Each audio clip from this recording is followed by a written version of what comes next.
Hi all, welcome to ONCE. അപ്പോൾ KTU സിലബസിൽ 4th semester civil എഞ്ചിനീയറിംഗിൽ one of the important subject design of concrete സ്ട്രക്ചേഴ്സിൽ module 2-ൽ flanged ബീംസിനെ പറ്റിയാണ് നമ്മൾ ഡിസ്കസ് ചെയ്യുന്നത്. ആൻഡ് ഡിസൈൻ ഓഫ് കോൺക്രീറ്റ് സ്ട്രക്ചേഴ്സിൻ്റെ code PBCET 404 with credit 4. Okay, so ഇതിൻ്റെ അകത്ത് flanged beams. What is flanged beams? അപ്പോൾ ആദ്യം ഫ്ലാഞ്ച്ഡ് ബീംസ് പറയുന്നതിന് മുമ്പ് എന്താണ് സ്ലാബ്സ് എന്ന് പറയണം. സ്ലാബ് നമ്മളിപ്പോൾ ഫസ്റ്റ് മൊഡ്യൂളിലൊക്കെ ബീമിനെ പറ്റി ഒരുപാട് പറഞ്ഞിട്ടുണ്ട്. ബീം എന്താണെന്നുള്ള സംഭവങ്ങളൊക്കെ നമ്മൾ ബീമിൻ്റെ ഡിസൈനൊക്കെ പഠിച്ചു. എന്താണ് സ്ലാബ്? സ്ലാബ് എന്ന് പറയുന്നത് ആക്ച്വലി ഒരു മോണോലിത്തിക്കലി നമ്മൾ കൺസ്ട്രക്ട് ചെയ്യുന്ന, കാസ്റ്റ് ചെയ്യുന്ന, മോണോലിത്തിക്കലി കാസ്റ്റ് ചെയ്യുന്ന സ്ട്രക്ചേഴ്സാണ്. അതായത് അതിൻ്റെ വിഡ്ത്ത് എന്ന് പറയുന്നത് അല്ലെങ്കിൽ അതിൻ്റെ ഡെപ്ത് എന്ന് പറയുന്നത് അതിൻ്റെ ടോട്ടൽ ഹൈറ്റിന് വെച്ച് നോക്കുമ്പോൾ വളരെ ചെറുതായിരിക്കും, ലീസ്റ്റ് ഡയമെൻഷൻ ആയിരിക്കും. Okay, so a slab is a flat horizontal structural element which is made up of with the reinforced concrete structures and which is used to support loads which is transferred from beams, columns or walls. അപ്പോൾ എന്തിനാണ് നമ്മൾ slab കൊടുക്കുന്നത്? നമുക്ക് ഇതിൻ്റെ മുകളിലുള്ള, അതായത് ഇതിൻ്റെ മുകളിലുള്ള സ്ലാബിൻ്റെ ഇപ്പം യൂഷ്വലി നമ്മൾ ഫ്ലോറൊക്കെ ആയിരിക്കും, അല്ലെങ്കിൽ ഫ്ലോറിലോ അല്ലെങ്കിൽ റൂഫിലോ ഒക്കെ സ്ലാബ്സ് നമ്മൾ പ്രൊവൈഡ് ചെയ്യും.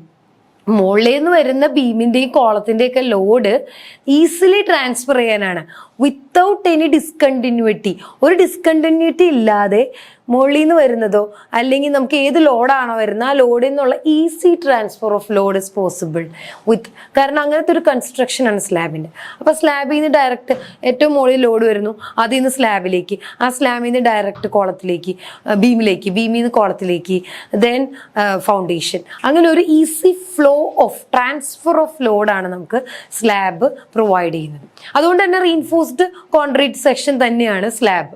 ഓക്കെ, സോ അതിൻ്റെ തിക്നെസ് എന്ന് പറഞ്ഞാൽ വെരി സ്മോൾ ആയിരിക്കും compared to its length or width. Then reinforcement നമ്മൾ യൂഷ്വലി നമ്മൾ ബീം പറയുന്ന പോലെ തന്നെ സ്ലാബിനുള്ള പ്രശ്നം എന്ന് വെച്ചാൽ സ്ലാബും ബെൻഡിങ് ആണ്, ഫ്ലക്ഷറാണ് മെയിൻ. അത് വിത്ത്സ്റ്റാൻഡ് ചെയ്യുന്നത് ഫ്ലക്ഷറാണ് ഓർ ബെൻഡിങ് ആണ് slab. So it is casting monolithically with beams and the functions are നമ്മൾ ഫ്ലോറ്, റൂഫ്, ഇതൊക്കെ സ്ലാബ്സ് ആയിട്ടാണ് ഡിസൈൻ ചെയ്യുന്നത്. അതുപോലെ ലോഡ്സ് ഒക്കെ നമ്മൾ യൂണിഫോംലി ഡിസ്ട്രിബ്യൂട്ട് ചെയ്യാനായിട്ട് സ്ലാബ് യൂസ് ചെയ്യും. ദെൻ കംപ്രഷൻ ഫ്ലാഞ്ച് ബീംസിൽ കംപ്രഷൻ ഫ്ലാഞ്ച് ആയിട്ട് ആക്ട് ചെയ്യും. ആൻഡ് ഇറ്റ്സ് റിജിഡിറ്റി, സ്ട്രക്ചറിൻ്റെ റിജിഡിറ്റി മൊത്തത്തിൽ ഇൻക്രീസ് ചെയ്യാൻ നമ്മൾ സ്ലാബ്സ് യൂസ് ചെയ്യും. ആൻഡ് ഈ സ്ലാബ്സിൽ തന്നെ 2-3 ടൈപ്പ് ഓഫ് സ്ലാബ്സ് ഉണ്ട്. ഒരെണ്ണം 1-way slab, then 2-way slab, then cantilever slab, flat slab, ribbed or waffle slab. What is 1-way slab? 1-way slab എന്ന് പറയുമ്പോൾ 1 way as name indicates ഒരു ഡിറക്ഷനിലേക്ക് മാത്രമാണ് നമ്മുടെ ഒരു ബെൻഡിങ് ഉണ്ടാവുള്ളൂ. ഓക്കെ, ഒരു ഡിറക്ഷനിലായിരിക്കും ലോഡ് കോൺസെൻട്രേറ്റ് ചെയ്ത് ബെൻഡിങ് സംഭവിക്കും. 2-way സ്ലാബ് എന്ന് പറയുമ്പോൾ 2 ഡിറക്ഷനിലേക്കും ബെൻഡിങ് ഉണ്ടാവും. ഓക്കെ, അതുപോലെ ഫ്ലാറ്റ് സ്ലാബ് എന്ന് പറയുമ്പോൾ സ്ലാബ് ഡയറക്ട്ലി സപ്പോർട്ടഡ് ബൈ കോളംസിൽ നിന്ന് നേരിട്ട് സപ്പോർട്ട് ചെയ്യുന്ന സ്ലാബിനെയാണ് നമ്മൾ ഫ്ലാറ്റ് സ്ലാബ് എന്ന് പറയുന്നത്. റിബ്ഡ് ഓർ വേഫിൾ സ്ലാബ്, ഇതാണ് ഡിഫറെൻറ്റ് ടൈപ്സ് ഓഫ് സ്ലാബ്സ്. നമുക്ക് ഈ മൊഡ്യൂളിൽ പഠിക്കാനുള്ളത് 2-way സ്ലാബും 1-way സ്ലാബ്സും ആണ്. ദെൻ ഇവിടെ നമുക്ക് ഇനി ഫ്ലാഞ്ച്ഡ് ബീംസിനെ പറ്റി പറയാം. ഓക്കെ, അപ്പോൾ ഫ്ലാഞ്ച്ഡ് ബീംസിൻ്റെ കണ്ടീഷൻസ് IS 456 ക്ലോസസിൽ ഡിസ്ക്രൈബ് ചെയ്യുന്നുണ്ട്. ഫ്ലാഞ്ച്ഡ് ബീംസ് എന്ന് പറഞ്ഞു കഴിഞ്ഞാൽ നമ്മൾ ഈ ബീമിൻ്റെ കൂടെ തന്നെ ഒരുമിച്ച് കാസ്റ്റ് ചെയ്യുന്ന ടൈപ്പ് ഓഫ് സ്ട്രക്ചേഴ്സ് ആണ്. Okay, there is concrete beam in which slab acts integrally with beam. ബീമിന്റെ കൂടെ തന്നെ ഒരുമിച്ച് flange and compression zone and the beam act as the rib. അതായത് ഇപ്പോൾ സപ്പോസ് ദിസ് സെക്ഷൻ, ഇതൊരു ഐ സെക്ഷനാണ്. ഇങ്ങനെ ഒരു സെക്ഷൻ ആയിട്ടായിരിക്കും നമ്മൾ ഫ്ലാഞ്ച് ബീംസ് ഡിസൈൻ ചെയ്യേണ്ടത്. ഓക്കെ, അതായത് ഇപ്പോൾ T beam or I beam ഇങ്ങനത്തെയൊക്കെ സ്ട്രക്ചറിൽ ഈ മുകളിലത്തെ പോർഷൻ, മുകളിൽ വരുന്നത് സ്ലാബും താഴേക്ക് വരുന്ന വെബ് കണ്ടീഷൻ ബീമും ആയിരിക്കും. ഓക്കെ, ഈ ഫ്ലാറ്റ് ആയിട്ട് വരുന്നതായിരിക്കും സ്ലാബ്, താഴേക്ക് ബീമും ആയിരിക്കും. അപ്പോൾ ഇത് ഫ്ലാറ്റ്, ഈ ഫ്ലാഞ്ചസ് ആക്ട് ചെയ്യുന്നത് എന്തായിട്ടാണ്? സ്ലാബായിട്ടാണ്. ഈ വെബ് ആക്ട് ചെയ്യുന്നത് ബീമായിട്ടാണ്. These type of conditions exist. Okay, so types of flanged ബീംസിൽ തന്നെ T ബീംസും ഉണ്ട്, I ബീംസും, L ബീംസ്, ഇങ്ങനത്തെ ഉള്ള സെക്ഷൻസ് ഉണ്ട്. യൂഷ്വലി L and T ആണ്. L and T's ആണ് നമുക്ക് usually. I beams rarely applicable ആണ്. സോ T ബീം എന്ന് പറയുമ്പോൾ ഒരു സൈഡ് സ്ലാബും ഒരു സൈഡ് ബീമും ആയിരിക്കും. ഓക്കെ. ദെൻ യൂഷ്വലി നമ്മൾ കണ്ടുവരുന്നത് ഇന്റീരിയർ ബീംസ്. ഇന്റീരിയർ ബീംസ് ഒക്കെ നമ്മൾ ടി സെക്ഷൻ ആയിട്ടാണ് യൂഷ്വലി പ്രൊവൈഡ് ചെയ്യുക. അതുപോലെ സ്ലാബ്സ് വൺ സൈഡ് മാത്രമേ ഉണ്ടാവുള്ളൂ. എൽ ബീമിലാണെങ്കിൽ ഇങ്ങനത്തെ സെക്ഷനാണ്, ഒരു സൈഡ് മാത്രം സ്ലാബ് ഉണ്ടാവും. ഓക്കെ, അതായത് ഇങ്ങനെ പോവും. നമ്മൾ പ്രൊവൈഡ് ചെയ്യുമ്പോൾ ഇങ്ങനെയായിരിക്കും പ്രൊവൈഡ് ചെയ്യുന്നത്. അപ്പോൾ ഒരു സൈഡ് മാത്രം സ്ലാബ് ഉണ്ടാവും, താഴേക്ക് ബീം ഉണ്ടാവും. യൂഷ്വലി എഡ്ജ് ബീംസ്, നമ്മൾ ഏതിൻ്റെങ്കിലും പോർഷൻ്റെ എഡ്ജ് ബീംസ് ആയിട്ടാണ് ടി സ്ലാബ്സ് പ്രൊവൈഡ് ചെയ്യാറ്, ഫ്ലാറ്റ് സ്ലാബിൽ തന്നെ. അതിൻ്റെ ഒരു എക്സാമ്പിൾസ് ആണിത്. ഇതൊക്കെ നമുക്ക് സൈറ്റ്സിലും ബിൽഡിങ്സിലും കാണാൻ പറ്റും. കണ്ടോ, ഇങ്ങനത്തെ ടൈപ്പ് ഓഫ് സ്ലാബ്സ് ഇതെല്ലാം. അപ്പം നമുക്ക് എന്താണെന്ന് വെച്ച് കഴിഞ്ഞ് കഴിഞ്ഞാൽ കുറച്ചും കൂടി എഫക്റ്റീവ്ലി ഇതിന് ലോഡ് എടുക്കാനുള്ള, അല്ലെങ്കിൽ കുറച്ചും കൂടി റിജിഡിറ്റി കുറച്ചും കൂടി ഇൻക്രീസ് ആയിരിക്കും നോർമൽ ബീമും സ്ലാബും നമ്മൾ കാസ്റ്റ് ചെയ്യുന്നതിനേക്കാളും, ഇങ്ങനെ മോണോലിത്തിക്കലി ഇത് ഒരുമിച്ച് കാസ്റ്റ് ചെയ്യുമ്പോൾ. Okay, so what are the components? നമ്മൾ ഫസ്റ്റ് പറഞ്ഞു ഫ്ലാഞ്ച്, അതായത് ഈ ഒരു പോർഷനാണ് നമ്മൾ ഫ്ലാഞ്ച് എന്ന് പറയുന്നത്, flange. So the slab portion in compression. അപ്പൊ ഈ ഫ്ലാഞ്ച് എന്ന് പറയുമ്പോൾ നമ്മൾ പറഞ്ഞു ഈ സ്ലാബിന്റെ ഈ ഒരു പോർഷനാണ് ഫ്ലാഞ്ച്. ഇവിടെയാണ് നമ്മൾ എന്ത് കൊടുക്കുന്നത്? സ്ലാബ് കൊടുക്കുന്നത്. ഈ താഴേക്കുള്ളതായിരിക്കും എന്ത്? ബീം വരുന്ന പോർഷൻ. ഈ മുകളിലുള്ള സ്ലാബിന്റെ പോർഷൻ എപ്പോഴും എന്തിലായിരിക്കും? കംപ്രഷനിലായിരിക്കും. അതായത് ആ ടോട്ടലി ആ ഒരു സെക്ഷനിൽ വരുന്ന കംപ്രഷൻ മൊത്തം എടുക്കേണ്ടത് ആരാണ്? ഈ സ്ലാബാണ്. ഈ ഫ്ലാഞ്ച് സെക്ഷൻ ആയിട്ടുള്ള സ്ലാബാണ്. താഴേക്ക് വരുന്ന ബീം അല്ലെങ്കിൽ വെബ് പോർഷന്റെ റെസ്പോൺസിബിലിറ്റി ടെൻഷനാണ്, ടെൻസൈൽ ഫോഴ്സ് എടുക്കുക എന്നുള്ളത്. So web is vertical portion resisting shear. Okay, shear or tension. Then effective flange width എന്ന് പറയുന്നത് എന്താണെന്ന് വെച്ച് കഴിഞ്ഞാൽ, effective flange width means width of slab considered effective in compression. അതായത് ഈ സ്ലാബിന്റെ വിഡ്ത്ത് എഫക്റ്റീവ്ലി കംപ്രഷന് അനുകൂലമായി, അല്ലെങ്കിൽ കംപ്രഷന് വേണ്ടി എഫക്റ്റീവ്ലി ഈ ഫ്ലാഞ്ചിൽ എത്ര വിഡ്ത്ത് എഫക്റ്റീവ്ലി റെസിസ്റ്റ് ചെയ്യാൻ അല്ലെങ്കിൽ ആക്ട് ചെയ്യാൻ വേണ്ടി റെഡിയാണ്, അല്ലെങ്കിൽ ആക്ട് ചെയ്യാൻ വേണ്ടി ഉണ്ട്, അതിനാണ് എഫക്റ്റീവ് വിഡ്ത്ത് ഓഫ് ഫ്ലാഞ്ച് എന്ന് പറയുന്നത്. Effective width of flange. Okay, compression resist ചെയ്യാനായിട്ട് ആ സ്ലാബിൽ എത്രത്തോളം സെക്ഷന് പോസിബിൾ ആണ്, അതാണ് ആ ഒരു വിഡ്ത്താണ് effective width, VF of flange. Then effective depth എന്ന് പറയുന്നത് ഡിസ്റ്റൻസ് ഫ്രം ഈ കംപ്രഷൻ സോണിൽ നിന്നും നമ്മൾ എവിടെയാണ് സ്റ്റീൽ പ്രൊവൈഡ് ചെയ്യുക? ടെൻഷൻ സോണിലാണ് എപ്പോഴും, അല്ലേ? നമ്മൾ എപ്പോഴും ടെൻഷൻ സോണിലാണ്. ടെൻഷൻ സോൺ എന്ന് പറഞ്ഞാൽ എവിടെയാ? എപ്പോഴും കോളത്തിൻ്റെയോ ബീമിൻ്റെ ഏതിൻ്റെ ആണെങ്കിലും നമ്മൾ അടിയിലാണ് ടെൻഷൻ സോൺ വരിക, അല്ലേ? ബീമിൻ്റെ ആണെങ്കിലും സ്ലാബിൻ്റെ ഒക്കെ അടിയിലാണ് നമ്മൾ ടെൻഷൻ സോൺ വരിക. അപ്പം നമ്മുടെ ടെൻഷൻ സോൺ ഇവിടെ കിടക്കണം. അപ്പം ഈ കംപ്രഷൻ സോൺ എന്ന് പറഞ്ഞാൽ ഇതിൻ്റെ ഈ അറ്റമാണ് എക്സ്റ്റീരിയർ കംപ്രഷൻ സോണിൽ നിന്ന് ഈ സ്റ്റീലിൻ്റെ ഹാഫ് വരും. ഇതാണ് effective depth. Okay, effective depth DF. Effective depth വരുന്നത് ഇതാണ്. എഫക്റ്റീവ് വിഡ്ത്ത് വരുന്നത് ഈ ഫ്ലാഞ്ചിന്റെ വിഡ്ത്താണ്. Okay, then why flanged beams are needed? എന്തിനാണ്? ഇപ്പൊ നമുക്ക് അതായത് കംപ്രഷൻ ഏരിയ കൂട്ടുകയാണ്, അതായത് ഒരു ഭയങ്കര ഹ്യൂജ് എമൗണ്ട് ഓഫ് ലോഡ്സ് ഒക്കെ വരുന്ന സമയത്ത്, ഭയങ്കര ലോഡ് വരുന്ന നമുക്ക് റീഇൻഫോഴ്സ്മെന്റ്, നമുക്കുള്ള പോസിബിലിറ്റി എന്താണ്? നമുക്ക് വേണമെങ്കിൽ റീസൈസ് ചെയ്യാം, അല്ലെങ്കിൽ റീഇൻഫോഴ്സ്മെന്റ് കൂട്ടിക്കൊടുക്കാം. ഈ റീസൈസ് ഒക്കെ ചെയ്യുമ്പോൾ ഇതിൻ്റെയൊക്കെ എഫക്റ്റ് ഇത് ലിമിറ്റഡ് ആയിരിക്കും, അല്ലേ? നമ്മൾ ഒരു കൺസ്ട്രക്ഷൻ സൈഡിൽ ഒരു ബിൽഡിങ്ങിന് ഇത്രയൊക്കെ ഒരു സ്പേസ് ഉണ്ടാവുള്ളൂ. നമ്മൾ ഒരു പെർട്ടിക്കുലർ ലിമിറ്റിൽ സ്പേസിങ്ങിലാണ് നമ്മൾ, അല്ലെങ്കിൽ ഒരു ഇത്രയും സ്ക്വയർ ഫീറ്റ്, ലിമിറ്റഡ് സ്ക്വയർ ഫീറ്റിലാണ് നമ്മൾ ബിൽഡിംഗ് ഡിസൈൻ ചെയ്യുന്നത്. അപ്പം അതിൻ്റെ വിതിൻ നിൽക്കണം നമ്മളുടെ ഈ കോളത്തിൻ്റെ ആണെങ്കിലും ബീമിൻ്റെ ആണെങ്കിലും സ്ലാബിൻ്റെ ഒക്കെ സൈസ്. അപ്പോൾ നമുക്ക് ലോഡ് കൂടുന്നതിനനുസരിച്ച് സൈസ് ബീമിൻ്റെയോ അല്ലെങ്കിൽ സ്ലാബിൻ്റെ ഒക്കെ സൈസ് അങ്ങനെ കൂടി കൊടുത്തു കഴിഞ്ഞു കഴിഞ്ഞാൽ നമുക്ക് ഈ ഒരു എൻ്റയർ സ്പേസിൽ നിൽക്കില്ല. That's not an appropriate solution, അല്ലേ? അതുപോലെ നമ്മൾ പെർട്ടിക്കുലർ ലോഡ് കൂടുതൽ എടുക്കാൻ വേണ്ടി നമുക്ക് ഓവർ റീഇൻഫോഴ്സ്ഡ് സെക്ഷൻ ആക്കാനും പറ്റില്ല. It will be very dangerous, അല്ലേ? സ്റ്റീൽ കൂടിക്കൊടുത്തു കഴിഞ്ഞ് കഴിഞ്ഞാൽ എന്ത് സംഭവിക്കും? അവിടെ ബ്രിട്ടിൽ ക്രാക്ക് വരും. നമ്മൾ ഓൾറെഡി പറഞ്ഞിട്ടുണ്ട് അതിൻ്റെ കണ്ടീഷൻസ് ഒക്കെ. അപ്പോൾ അങ്ങനെയുള്ള കണ്ടീഷൻസിൽ നമുക്ക് കുറച്ചുകൂടി ഫ്ലക്ഷ്വർ ഒരു സ്റ്റിഫ്നെസ് കൂട്ടാൻ വേണ്ടിയിട്ടാണ് നമ്മൾ ഈ സ്ലാബും ബീമും കൂടി ഒരുമിച്ച് നമ്മൾ കാസ്റ്റ് ചെയ്യുന്നത്. അപ്പം അങ്ങനത്തെ കേസസിൽ അതിൻ്റെ സ്റ്റിഫ്നെസ് കൂടുകയും, അങ്ങനെ അതിൻ്റെ ഒരു കൺസ്ട്രക്ഷൻ എന്ന് പറഞ്ഞാൽ ടോട്ടൽ കംപ്രഷൻ ഏരിയ കൂടുകയാണ്, അല്ലേ? കോൺക്രീറ്റിന്റെ ഒരു സ്ലാബും ബീമും കൂടി വരുമ്പോൾ എന്ന് പറയുമ്പോൾ ആ കോൺക്രീറ്റിന്റെ എമൗണ്ട് അവിടെ കൂടുകയാണ്. സോ കംപ്രഷൻ കുറെ കൂടി അതിന് വിത്ത്സ്റ്റാൻഡ് ചെയ്യാൻ പറ്റും. ഈ കോൺക്രീറ്റിന് അലോൺ കംപ്രഷൻ നന്നായിട്ട് വിത്ത്സ്റ്റാൻഡ് ചെയ്യാനുള്ള ഒരു പോസിബിലിറ്റി വരും. സോ അഡീഷണൽ കംപ്രഷൻ ഏരിയ നമുക്ക് കിട്ടും. അപ്പൊ മൊമെന്റ് ഓഫ് റെസിസ്റ്റൻസ് ഭയങ്കര എത്ര മൊമെന്റ് വന്നാലും റെസിസ്റ്റ് ചെയ്യാനുള്ള റെസിസ്റ്റിംഗ് കപ്പാസിറ്റി കൂടുതലായിരിക്കും. എക്കണോമി സ്റ്റീല് കുറവ് മതി. സ്റ്റീലും കോൺക്രീറ്റും കമ്പയർ ചെയ്യുമ്പോൾ സ്റ്റീൽ ഇസ് കോസ്റ്റിയർ അല്ലേ? അപ്പൊ കുറച്ചും കൂടി നമ്മൾ സ്റ്റീൽ കൂടുതൽ കൊടുക്കുന്നതിനേക്കാളും എന്തുകൊണ്ട് എക്കണോമിക്കലായിരിക്കും നമ്മൾ ഇങ്ങനെയൊരു ഫ്ലാൻജ്ഡ് സെക്ഷൻസ് ആയിട്ട് ഡിസൈൻ ചെയ്യുവാണെങ്കിൽ. അതുപോലെ ബീമിന്റെ ഡെപ്ത് നമുക്ക് നന്നായിട്ട് കുറയ്ക്കാം. ഓക്കെ, ടോപ്പ് പോർഷൻ അപ്പം നമ്മൾ പറഞ്ഞത് top portion act as slab, that is compressive stresses acting by the or withstanding by the slab, and beam will resist the bending or shear effect. Okay, then coming to our this is the code provisions. Okay, ഈ effective വിത്തിന്റെ cases ഒക്കെ വരുന്നത് IS 456 okay, IS 456 effective width of T ബീമിന്റെ equations, L ബീമിന്റെ equations, T beams isolated ആണെങ്കിൽ, L beams isolated ആണെങ്കിൽ ഇതെല്ലാം നമുക്ക് എന്തിലാണ് IS 456 നന്നായിട്ട് ഡിസ്ക്രൈബ് ചെയ്യുന്നുണ്ട്. Okay, then effective width IS 456 clause corresponding clauses 23.1.2 നമുക്ക് ഇതിനെ പറ്റി നന്നായിട്ട് ഡിസ്കസ് ചെയ്യുന്നുണ്ട്. അതായത് effective width minimum of L06 or BW plus 6DF. Actual slab width ആണ്. Actual slab width four L ബീമിന്റെ കണ്ടീഷൻ എഫക്റ്റീവ് വിഡ്ത്ത് എടുക്കേണ്ടത് ഈ രണ്ട് കണ്ടീഷൻ. ഓക്കെ, ഒരു കണ്ടീഷൻസ് നമുക്ക് തന്നിട്ടുണ്ട്. അതിൻ്റെ L0 എന്ന് പറഞ്ഞാൽ എഫക്റ്റീവ് സ്പാൻ, ബീമിന്റെ സ്പാൻ ആണ് ടോട്ടൽ. ദെൻ വിഡ്ത്ത് ഓഫ് വെബിന്റെ വിഡ്ത്ത്, ദിസ് വൺ, ഇതാണ് വിഡ്ത്ത് ഓഫ് വെബ്, ഇതാണ് വെബിന്റെ വിഡ്ത്ത് എന്ന് പറഞ്ഞാൽ BW.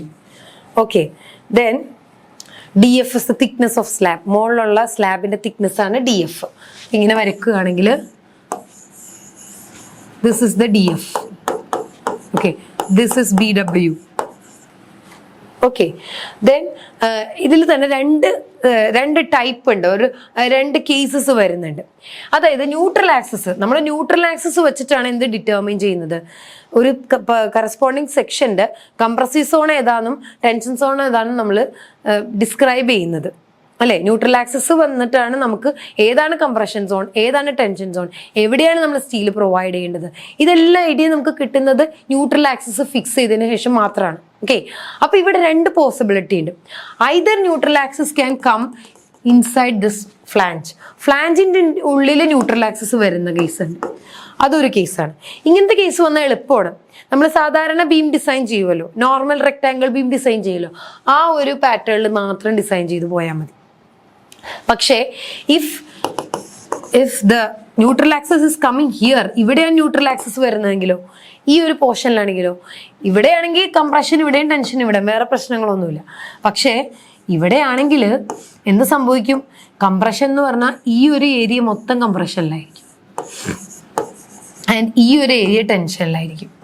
അപ്പൊ നമ്മൾ കംപ്രഷൻ കാൽക്കുലേറ്റ് ചെയ്യുമ്പോൾ ഈ ഫ്ലാഞ്ചിന്റെയും വിഡ്ത്തിന്റെയും സെപ്പറേറ്റ്ലി കാൽക്കുലേറ്റ് ചെയ്യണം. ഓക്കെ, എന്നിട്ട് വേണം നമുക്ക് total compression, total moment of resistance ഒക്കെ ചെയ്യാനായിട്ട്. അതിന് സെപ്പറേറ്റ് ഇക്വേഷൻസ് IS 456 പ്രൊവൈഡ് ചെയ്യുന്നുണ്ട്. പക്ഷെ ഇവിടെ ആണെങ്കിൽ നമുക്ക് കാര്യങ്ങൾ എളുപ്പമാണ്. ന്യൂട്രൽ ആക്സസ് ഡെപ്ത് ജസ്റ്റ് ഇതിന്റെ ഇൻസൈഡ് ആണെന്നുണ്ടെങ്കിൽ നമുക്ക് വേറെ ഒന്നും നോക്കാനില്ല. ഇത് just design like A rectangle beam പോലെ നമ്മളങ്ങ് ഡിസൈൻ ചെയ്താൽ മതി. ഓക്കെ, സോ അസംഷൻസ് ഇമ്പോർട്ടൻ്റ് ആണ്. മേ ബി തിയറി ക്വസ്റ്റ്യൻസിൽ എപ്പോഴും ചോദിക്കുന്ന കാര്യങ്ങളാണ്. What are the assumptions of flange? എന്തൊക്കെയാണ്? പ്ലെയിൻ സെക്ഷൻ റിമെയിൻ പ്ലെയിൻ, അതായത് നമ്മൾ ബെൻഡിങ്ങിന് ശേഷവും മുമ്പും പ്ലെയിൻ സെക്ഷൻ ആണ് എന്നുള്ളത് പ്ലെയിൻ സെക്ഷൻ തന്നെ ആയിരിക്കണം after bending and after load. Then perfect bond between, എപ്പോഴും സ്റ്റീലും കോൺക്രീറ്റും തമ്മിൽ പെർഫെക്റ്റ് ആയിട്ടൊരു ബോണ്ട് ഉണ്ടായിരിക്കണം. Then maximum compressive strain should be 0.0035. Then stress strain relationship will be described by IS 456. Then moment of resistance നമ്മൾ usually calculate ചെയ്യുന്ന പോലെ തന്നെയാണ്. എങ്ങനെയാണ്?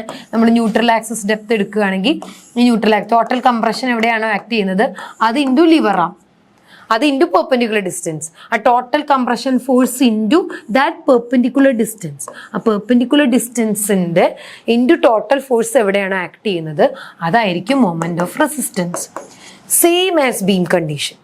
Okay, അപ്പം എവിടെയാണെങ്കിലും ഇപ്പൊ ഇത് കംപ്രഷൻ ആണെങ്കിൽ, ടെൻഷൻ ആണെങ്കിൽ ടെൻസൈൽ ഫോഴ്സിന് total tension 0.87 FY into area of steel AST into എന്തായിരിക്കും അതിന്റെ neutral axis depth. Okay, liver arm. അപ്പം liver arm into total compression or liver arm into total tension. That will be the moment of resistance. Same here. അപ്പോൾ moment of resistance position of neutral ആക്സിസിനനുസരിച്ചും compressive force ഫ്ലാഞ്ചിലാണോ വെബിലാണോ അത് ഭയങ്കര important ആണ്. ഫ്ലാഞ്ചിലാണെന്നുണ്ടെങ്കിൽ ഫ്ലാഞ്ചിൻ്റെ ദിസ് ഇൻറ്റു ഡയറക്റ്റ്ലി നമുക്ക് അപ്ലൈ ചെയ്യാം. പക്ഷേ വെബിലാണ് ന്യൂട്രൽ ആക്സിസ് എങ്കിൽ compressive force total compressive force calculate ചെയ്യുമ്പോൾ ഇച്ചിരി ബുദ്ധിമുട്ടായിരിക്കും. എന്താണ് നമുക്ക് ഇവിടുത്തെ പ്ലസ് ഇവിടുത്തെ എഫക്റ്റ് ഇത് രണ്ട് സെക്ഷനായിട്ട് വേണം നമുക്ക് ടോട്ടൽ കംപ്രഷൻ ഫോഴ്സ് കണ്ടുപിടിക്കാൻ. അത് into perpendicular distance or lever arm ചെയ്താലേ നമുക്ക് ടോട്ടൽ മൊമെന്റ് ഓഫ് റെസിസ്റ്റൻസ് കിട്ടുകയുള്ളൂ. ഓക്കെ, അപ്പോൾ വെബിൽ വന്നു കഴിഞ്ഞാൽ നമുക്ക് ഈ രണ്ട് സെക്ഷനെ വെബിൻ്റെയും ഫ്ലാഞ്ചിൻ്റെയും സെപ്പറേറ്റ് കണ്ടുപിടിച്ചാലേ നമുക്ക് ടോട്ടൽ കംപ്രഷൻ അവിടെ ആക്ട് ചെയ്യുന്നത് മനസ്സിലാക്കാൻ പറ്റുള്ളൂ. ഓക്കെ, ദെൻ ടെൻസൈൽ ഫോഴ്സ് എപ്പോഴും ഇവിടെ ആയിരിക്കും, സ്റ്റീൽ എപ്പോഴും ടെൻസൈൽ സോണിൽ തന്നെ ആയിരിക്കും. ഓക്കെ, ദെൻ അഡ്വാൻറ്റേജസ് എന്തൊക്കെയാണ്? Higher bending strength. ഇവിടെ ബെൻഡിങ് സ്ട്രെങ്ത് യൂഷ്വൽ നമ്മൾ ബീമും സ്ലാബിനേക്കാളും ഹയർ ആയിരിക്കും. സ്റ്റീലിൻ്റെ റിക്വയർമെൻറ്റ് കുറവ് മതി, ബെറ്റർ ലോഡ് ഡിസ്ട്രിബ്യൂഷൻ ഉണ്ടാകും. Then it is economical than longer spans നമ്മൾ പ്രൊവൈഡ് ചെയ്യുന്നതിനേക്കാൾ കോൺക്രീറ്റ് കൂടുതൽ കൊടുക്കുന്നതിനും സ്റ്റീൽ കൂടുതൽ കൊടുക്കുന്നതിനേക്കാളും എക്കണോമിക്കലി ഈ ഒരു സെക്ഷനാണ്. ഡിസഡ്വാൻറ്റേജ് എന്താണ്? നമ്മൾ ന്യൂട്രൽ ആക്സിസ് ഫ്ലാഞ്ചിൽ വരുവാണെങ്കിൽ ഓക്കെയാണ് നമ്മൾ പറഞ്ഞു, എളുപ്പമാണ്, റെക്ടാങ്കുലർ ബീം പോലെ അങ്ങ് ഡിസൈൻ ചെയ്താൽ മതി. പക്ഷെ വെബിൽ വരുമ്പോൾ എന്താണ് ഡിസൈൻ കുറച്ചും കൂടി കോംപ്ലിക്കേറ്റഡ് ആവും. We need to find out separately അല്ലേ ടോട്ടൽ മൊമെന്റ് ടോട്ടൽ ഫോഴ്സസും ഇതും നമ്മൾ സെപ്പറേറ്റ്ലി കാൽക്കുലേറ്റ് ചെയ്യണം വെബിനും ബീമിനും വരുന്ന effects. So the design will be much more complicated than the basic designs of other. Then not suitable for precast സെഷൻസിന് നമുക്ക് പറ്റില്ല. കാരണം എന്താണ്? ഷിയർ കണക്ഷൻസും നമ്മൾ കൊടുക്കുന്നില്ല. ഷിയർ ഇവിടെ കുറവാണ്. സ്ലാബിൽ നമ്മൾ മിനിമം ഷിയർ എപ്പോഴും പ്രൊവൈഡ് ചെയ്യുള്ളൂ. ഷിയർ അല്ല ഇവിടുത്തെ പ്രശ്നം, ഇവിടെ ബെൻഡിങ് ആണ് മെയിൻലി. ഫ്ലക്ചറിന് വേണ്ടിയിട്ടാണ് നമ്മൾ എപ്പോഴും ഡിസൈൻ ചെയ്യുന്നത്. കാരണം സ്ലാബ് ഇങ്ങനെ തിൻ സ്ട്രക്ചറാണ്, വരുമ്പോൾ ബെൻഡ് ചെയ്യാനുള്ള ടെൻഡൻസിയാണ് കൂടുതൽ, ഷിയർ ചെയ്യാനുള്ള ടെൻഡൻസി കുറവായിരിക്കും. ദെൻ ആപ്ലിക്കേഷൻ എവിടെയാണ്? ഫ്ലോറിൻ്റെ ബിൽഡിങ്ങിൻ്റെ ഫ്ലോർ സെക്ഷനിൽ, ബ്രിഡ്ജസിൽ, പാർക്കിംഗ് സെക്ഷൻസിൽ, മൾട്ടി സ്റ്റോറി ബിൽഡിങ്സിൽ. ഓക്കെ, ഇതിൻ്റെ ക്ലോസസ് ഒക്കെ 23 പോയിന്റ് ഡെഫിനിഷൻസ് എല്ലാം 23.1.2 വരുന്നുണ്ട്. ദെൻ എഫക്റ്റീവ് വിഡ്ത്ത് നമ്മൾ പറഞ്ഞു, ടി ബീമിൻ്റെ ഇതെല്ലാം 23.1.2 സെക്ഷൻസിൽ ഡിസ്ക്രൈബ് ചെയ്യുന്നുണ്ട്. ന്യൂട്രൽ ആക്സസിനെ പറ്റി 38.1 എന്ന് പറയുന്ന ക്ലോസസിൽ ന്യൂട്രൽ ആക്സസ് എവിടെയാണ്? മാക്സിമം സ്ട്രെയിൻ കോൺക്രീറ്റിന്റെ മാക്സിമം സ്ട്രെയിൻ 0.035 ആണ് for compression zone. Stress strain relationship കോഡിൽ പറയുന്നുണ്ട്. ദെൻ സ്ട്രെസ് ബ്ലോക്കിന്റെ പാരാമീറ്റേഴ്സ് 38.1 ഫിഗർ 21 ഡിസ്ക്രൈബ് ചെയ്യുന്നുണ്ട്. റെക്ടാങ്കുലർ സ്ട്രെസ് ബ്ലോക്ക് പാറ്റേൺ ആണ്. Then moment of resistance 38.1 compression force, അതായത് കംപ്രഷൻ സോണിലുള്ള moment of resistance MU calculate ചെയ്യുന്നത് എങ്ങനെയാണ്? ഫ്ലാഞ്ച് ബീമിൽ വരുമ്പോൾ എങ്ങനെയാണ്? വെബിൽ വരുമ്പോൾ എങ്ങനെയാണ്? Then shear design from 40.1 minimum shear provide ചെയ്യണം. അതിൻ്റെ ഷിയർ ഡിസൈൻ്റെ ഡിസ്ക്രിപ്ഷനും 40.1 എന്ന് പറയുന്ന ക്ലോസിൽ നമുക്ക് ഷിയർ റെസിസ്റ്റൻസിൻ്റെ ഡിസൈനിൽ നമുക്ക് IS 456 Then we can like reinforcement provisions. എന്തോരം റീൻഫോഴ്സ്മെന്റ്, മിനിമം റീൻഫോഴ്സ്മെന്റ് എത്രയാണ്, മാക്സിമം ടെൻഷൻ റീൻഫോഴ്സ്മെന്റ് എത്രയാണ്, സ്പേസിങ് എത്രയാണ് ബാസിന്റെ, ഇതെല്ലാം 26.5.1.1, 26.5.1.2, 26.3.3 ക്ലോസസിൽ reinforcements provided for the slabs are described well. Then span conditions. Span L0 നമ്മൾ ടോട്ടൽ എഫക്റ്റീവ് സ്പാൻ എങ്ങനെയാണ് എടുക്കുന്നത് എന്നുള്ളത് 22.2 ക്ലോസസിൽ ഡിസ്ക്രൈബ് ചെയ്യുന്നുണ്ട്. ദെൻ ഇവിടെ reinforcement AS/BD minimum reinforcement area, how we are providing selecting the minimum reinforcement of the slab, അത് ഈ ഇക്വേഷനിൽ നിന്നാണ് നമുക്ക് കിട്ടുന്നത്. This is for T beam usually. Okay, then maximum reinforcement should be 0.04 into BD. Minimum should be satisfy this condition for slab and maximum should be 0.0 BD. അത്രയും ആയിരിക്കണം. Total ഏരിയയുടെ 0.04 ആയിരിക്കണം മാക്സിമം കൊടുക്കേണ്ടത്. Then compression reinforcement should not be exceeded 0.04 BD. ഇതെല്ലാം 26.5.1, 26.5.3.2 ഇതിലെല്ലാം describe ചെയ്യുന്നുണ്ട് reinforcement details. Then assumptions, limit state കൊളാപ്സിന്റെ assumptions 38.1 ക്ലോസസിലുണ്ട് IS 456. ദെൻ ബേസിക് അസംഷൻസും ഫ്ലാഞ്ച് സെക്ഷൻസിന്റെ 38.1. ബേസിക് അസംഷൻസ് RCCയുടെ ഇൻക്ലൂഡിങ് ഫ്ലാഞ്ച്ഡ് ബീംസിന്റെ. ദെൻ അതാണ് നമ്മൾ പറഞ്ഞത് പ്ലെയിൻ സെക്ഷൻസിന്റെ should be plain after and before bending, then perfect bond ഉണ്ടായിരിക്കണം. മാക്സിമം കംപ്രസീവ് സ്ട്രെയിൻ കോൺക്രീറ്റിന്റെ ഇപ്പം നമ്മുടെ ഇങ്ങനെ ഇരിക്കുന്ന സെക്ഷൻ ആണെങ്കിൽ പോലും മാക്സിമം സ്ട്രെയിൻ വരുന്നത് എത്രയാണ്? ഇവിടെ കോൺക്രീറ്റിന്റെ മാക്സിമം സ്ട്രെയിൻ വരുന്നത് 0.0035 ആണ് maximum strain at the concrete. ഈ കോൺക്രീറ്റിൽ ആക്ട് ചെയ്യുന്ന maximum strain should be 0.035 as per IS 456. Then stress strain relationship, stress block conditionിൽ കൂടെ ഇക്വാലന്റ് ട്രയാങ്കിൾ, ഇങ്ങനത്തെ ഒരു ട്രയാങ്കിൾ ഫോമിലാണ് സ്ട്രെസ് സ്ട്രെയിൻ റിലേഷൻഷിപ്പ് ഡിസ്ക്രൈബ് ചെയ്യുന്നത്. അത് IS 456 നമുക്ക് ഡീറ്റെയിൽ ആയിട്ട് പറഞ്ഞിട്ടുണ്ട്. ആൻഡ് സ്റ്റീലിൻ്റെ കേസിൽ 0.87 FYനേക്കാളും ചെറുതായിരിക്കണം design stress. Okay, as per code. Then T ബീമിൻ്റെ എൽ ബീമിൻ്റെയും stress distribution will be like this. Okay, ഇവിടെ this is for steel 0.87 FY, this is for concrete εCu. Maximum strain ഇങ്ങനെയാണ് സ്ട്രെയിനും, അതായത് സ്ട്രെയിൻ്റെ മൊത്തത്തിലുള്ള ഡിസ്ട്രിബ്യൂഷൻ ഇങ്ങോട്ട് പോകുന്തോറും കുറയും. ഇവിടെ മാക്സിമം കോൺക്രീറ്റിനാണ് സ്ട്രെയിൻ കൂടുതൽ. എത്രയാണ്? 0.0035 ആണ് മാക്സിമം സ്ട്രെയിൻ. ഓക്കെ, ദെൻ 0.87 ആണ് സ്റ്റീലിൻ്റെ മാക്സിമം വരുന്നത്. ഇതാണ് stress strain curve for the correspond. ഇതെല്ലാം നമുക്ക് ഈ പറയുന്ന ക്ലോസസിൽ നമ്മുടെ IS 456 കോഡിൽ അവൈലബിൾ ആണ്. Okay, so from the figure it will be like this. Maximum strain 0.45 FCK ആണ് നമ്മൾ യൂഷ്വലി എടുക്കുന്ന maximum strain condition for the concrete. Strain is 0.0035 four concrete and maximum stress condition is 0.45 FCK. Okay, 0.45 FCK is maximum stress in the concrete, and it will be vary like this. And maximum stress in steel is 0.8 ആയിരിക്കും. Okay, then അപ്പോൾ നമ്മൾ total compressive force as usual നമ്മൾ ബീമിൽ എടുക്കുന്ന പോലെ തന്നെ 0.36 FCK B into XU. 0.36 FCK. 0.36 FCK എന്ന് പറയുമ്പോൾ അതിൻ്റെ stress into area B into XU, neutral axis depth into breadth. Okay, total force into neutral axis, that is ഇതാണ് ടോട്ടൽ ഫോഴ്സ്. ടോട്ടൽ ഫോഴ്സിൽ ഇവിടെ total stress act ചെയ്യുന്നത് 0.36 FCK ആണ്. And what will be the area B, breadth of the beam into XU, depth of neutral axis. Okay, that will be B into XU. Line of compression, line of action of force will be 0.42 XU. Maximum force എവിടെയാണ് act ചെയ്യുന്നത്? 0.42 XU നിന്നായിരിക്കും maximum compression act ചെയ്യുന്നത് from the stress diagram. Okay, 0.42 XU നിന്നായിരിക്കും maximum stress act ചെയ്യുന്നത്.